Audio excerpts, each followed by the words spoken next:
This morning, Hank woke up to a strange sight. In the blink of an eye, the world around him had changed. Not that he minded. He was a nature guy at heart, and seeing life sprout where he hadn't planted a thing made him quietly smile. It's just, it all happened so fast. Vines that crept up along the weathered walls overnight, trees that erupted from the ground in a strangely peaceful chaos, reshaping the land without a single sound to wake him up. For the first time in a while, Hank felt at peace. You see, things hadn't been easy for him in the last few years. He'd seen too many familiar faces fade away. And yet, here he was, quietly in awe before those flowers, whispering to himself, "Life always finds a way."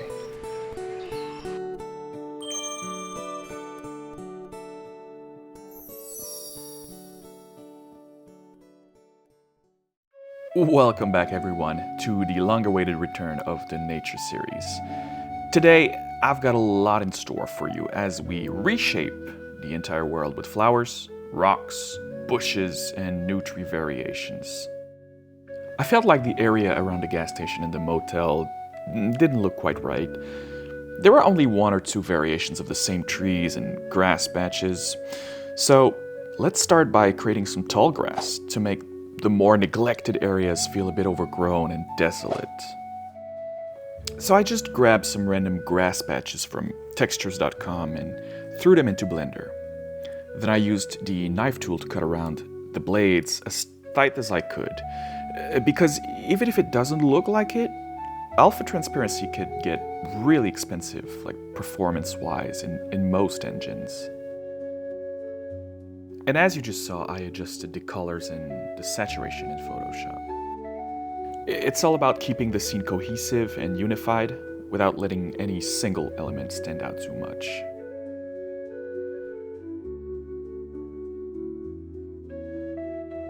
And here I'm adding the final touch, which is the vertex paint. This tells the grass material to make the green vertices sway in the wind, while the black parts at the base stay still.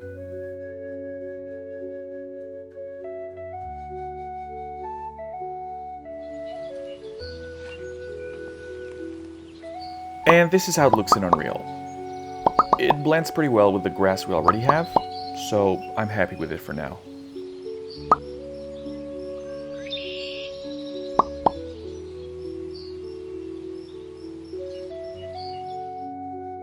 Next, I wanted to tackle the flowers. I think it's long overdue that we add some colors beyond green to our vegetation. This is the part where the overall visual quality of the scene really takes a step up. I decided to go with 6 different colors: yellow, red, purple, orange, blue, and white. I think this creates a really solid foundation for the nature in Wiyoh Falls. Here I'm just painting a bit of white on the stem of the alpha mask for my flowers. With low-res textures, it doesn't always register correctly, and without this little fix, the flower part can end up floating in the air.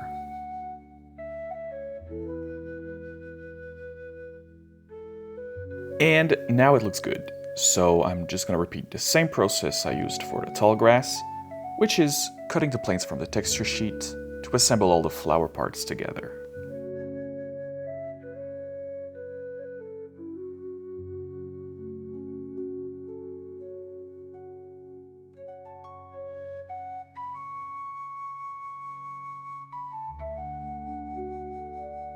This, by the way, is a black-eyed Susan. That's the real name. Wiyoh Falls is set in Massachusetts, so I worked with ChatGPT to find flowers that actually grow in the area.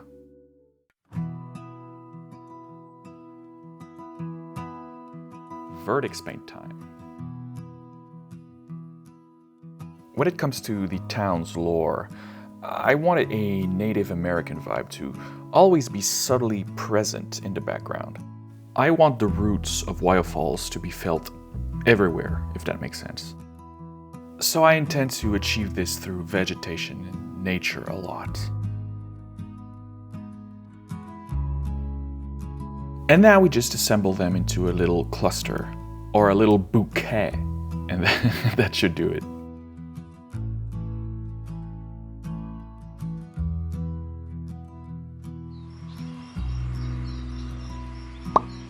There it is. Majestic. This looks awesome. Yeah, I love it. Alright, next. As for the red flower, I went with a field poppy. Although it originally comes from Europe, it's basically everywhere around here, according to chat, and it fits perfectly with our rural American setting.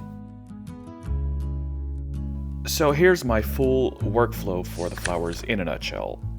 I grab an atlas texture online, compress it to 256 by 256, tweak the color and saturation so it matches the scene. If the stems aren't showing well, I add a touch of white on the alpha sheet. Then I bring everything into Blender, cut out the different clusters from the UV sheet, apply green vertex paint for the wind effect, assemble the parts, and finally export it all to Unreal.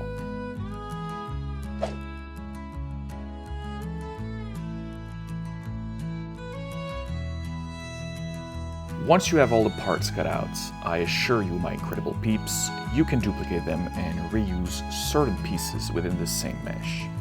Trust me, if you do it right, nobody will even notice.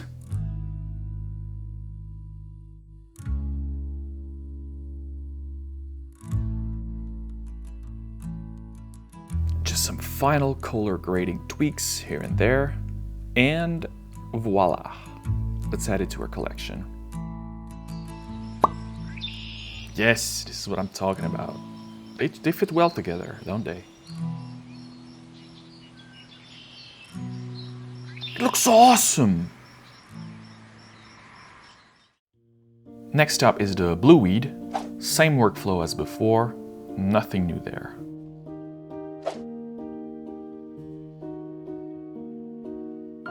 This is so peaceful. Like coffee in hand, blanket wrapped around me, just taking it all in. I'm good. And I really hope you are too, my incredible peeps.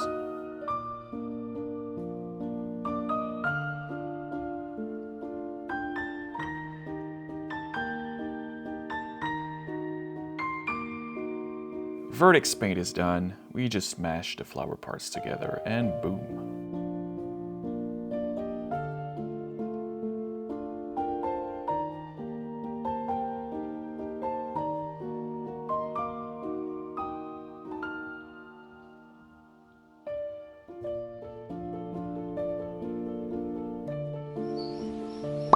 And there we go again, a nice addition to the collection. Oh, I'm amazed.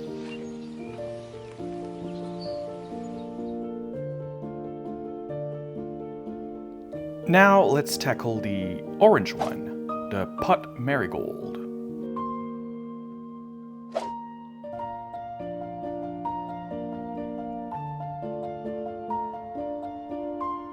Clean cuts.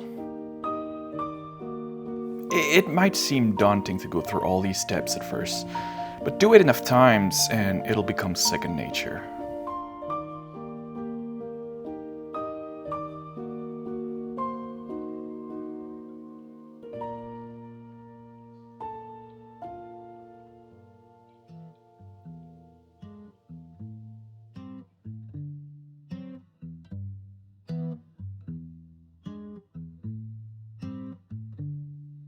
Alright, vertex paint is on, color grading is underway, so once it's complete, let's add it to our collection.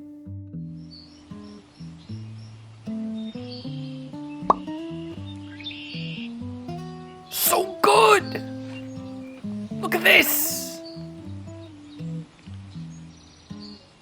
We've got a lot of red going on, so let's add the next flower, the Chickory. It's naturally a purplish flower, but since we already have one, I took a little creative liberty and pushed it more toward like blue for our scene, my incredible peeps. Thanks to you guys, we're now at almost 700 subs, and it blows my mind how incredible the support has been.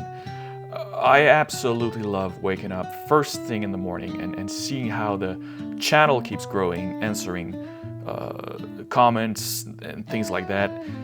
So if you want to move to Wiyoh Falls and become a resident, all you gotta do is hit that subscribe button and you're all set.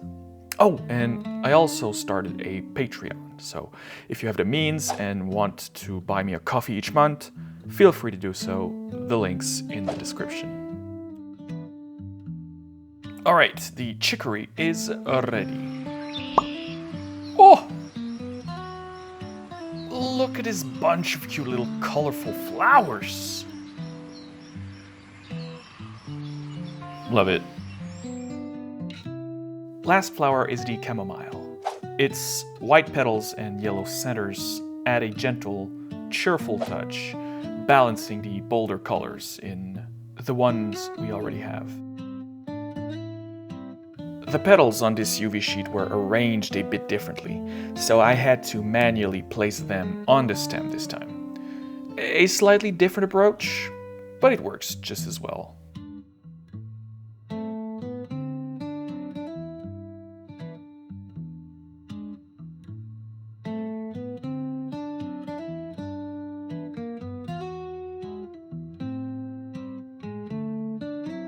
I added a single vertex in the middle of each planes of the flowers to give them a little bit more depth.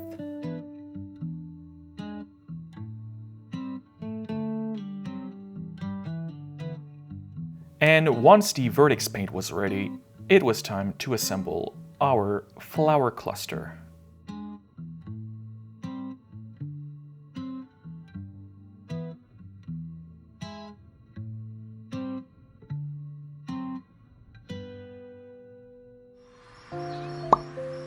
And there it is, 6 flowers ready to go. The color palette is officially blooming. I wanted to tackle something long overdue next. Rocks.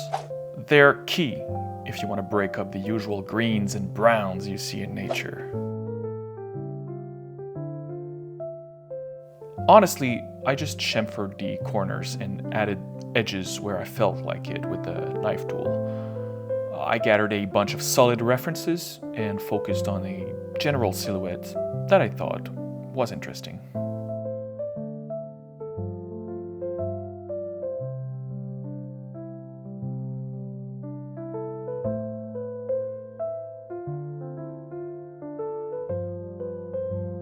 I then smoothed the faces and applied a brownish, rocky texture, giving it a distinctive look. I deleted the faces that would be buried in the ground, but quite frankly, I could have left them. With a fully modeled rock, you can rotate it in any direction you want, making it 100% modular. I then duplicated the model to create medium and small versions, giving me a whole lot more flexibility when placing them around the world.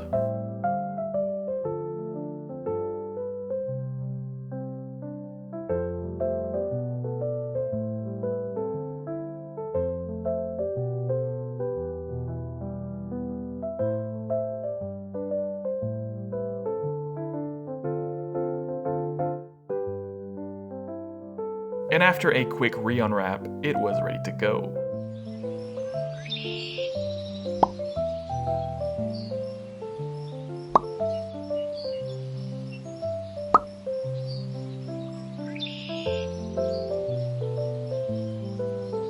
The magic really comes from the textures on these ones.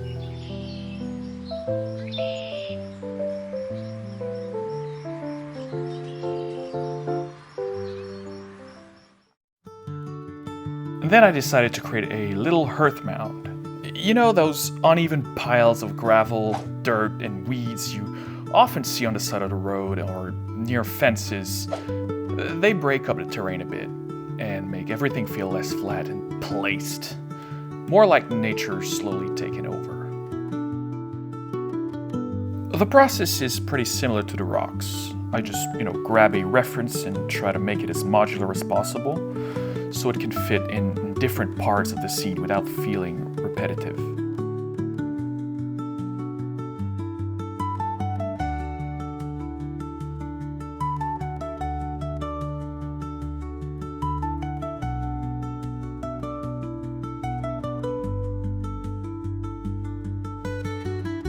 Here I felt like the transition between the grass and the dirt texture was a bit too harsh, so I decided to soften it up by adding grass blades around the edges.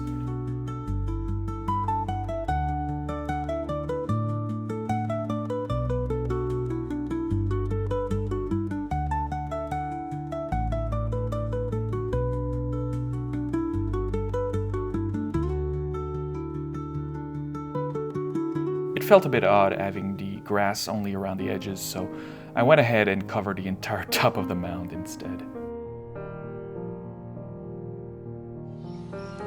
Here's a quick demonstration of how it looks and how it can be placed in the world.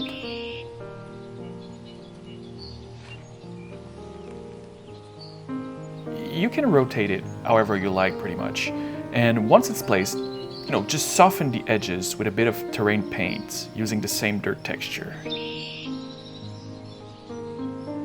Oh yes, just like that. And then you remove the grass and the flowers in the way, and you're basically good to go. Next, I went full Last of Us and threw in some modular vines, because why not, my incredible peeps?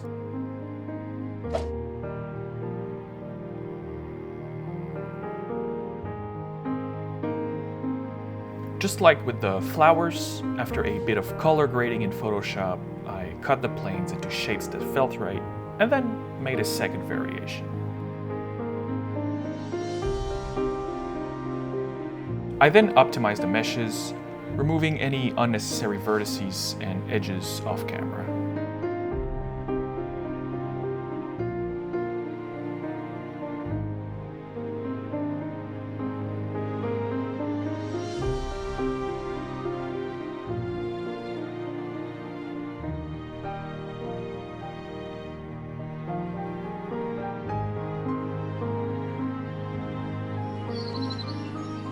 Again, here's a quick demo of how it can be used.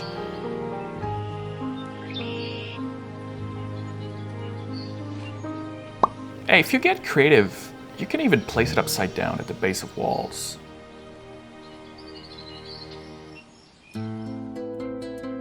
I then decided to recycle a couple of plants I modeled way back before starting this YouTube channel and add them to the pack. It's a small, cute fern and a tiny pine bush.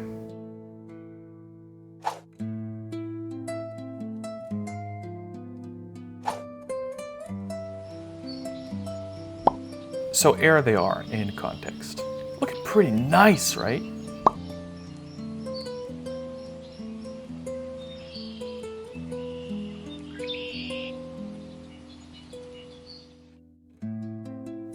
And the last two things I worked on this week, my incredible peeps, were just variations of white pines and oaks.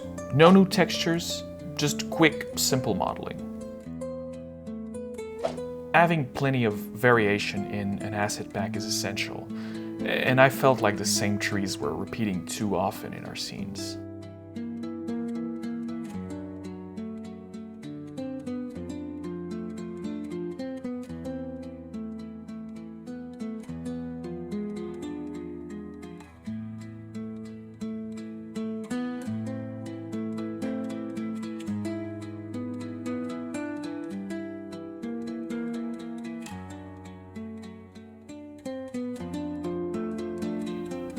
For the oak, I wanted to give it a subtle curve in its main trunk, so it could lean over and overlook the scene a bit.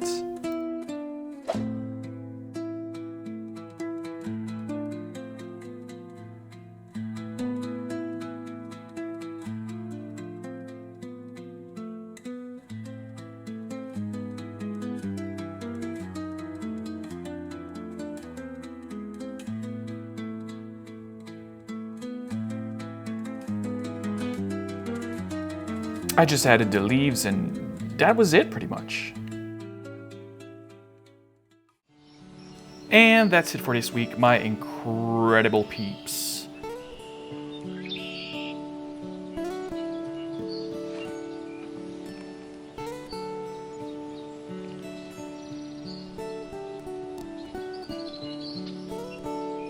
I think these new additions will give us a lot more toys to play with in our toolkit from now on. So I'm really happy. Again, consider subscribing, it's the best way to support the channel, and check out my Patreon if you feel like helping even more.